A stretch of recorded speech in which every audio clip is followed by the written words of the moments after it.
Welcome to Pelosi Knows Protein. So here we start with some St. Louis style baby back ribs, put a little basic salt, pepper, spice rub on there, and now we're just chopping away some sweet Vidalia onions. And this is my preferred method of chopping for a dish like this. Try to get some strips going. This is my absolute most favorite butter in the world, and this is some onions slightly withered down in some of that delicious Kerrygold butter. That's the consistency now, medium-high heat, and this is about 15 minutes later. Pretty caramelized, even more sweet than they were before. And just some baby Bella mushrooms, rough chop, now in the pan with the onions, and I added some Brussels sprouts in there as well. Looking pretty good so far. And this is the key part of this meal, is 100% pure maple syrup. A little bit goes a long way. I think that's roughly about 28 grams of sugar. That's going to get shared between 3 or 4 people. And that is the Brussels sprouts being sauteed in the rest of that.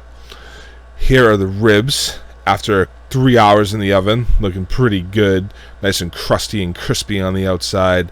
Super salty. Wish you could be there. And now my favorite cut of steak, the Porterhouse. There's 2 there. I did not eat both myself, although I was tempted to do so. Once again, I'm putting a very basic salt and pepper rub on there and just making sure it's packed in. Look at that marbling. Once again, looking good.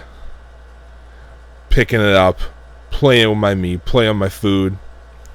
Don't make a joke about the last bit. And this is the crime scene. After I took the butcher's knife to the ribs, I got off all the meat and all the fat because I, as you see, like to make my fat super crispy. These were under the broiler for a good 7 or 8 minutes, and now you almost got pork rinds. And I took the rest of the fat, put the Porterhouse in the pan, covered it in the fat, and that is the Porterhouse and Kerrygold butter. Once again, medium to high heat.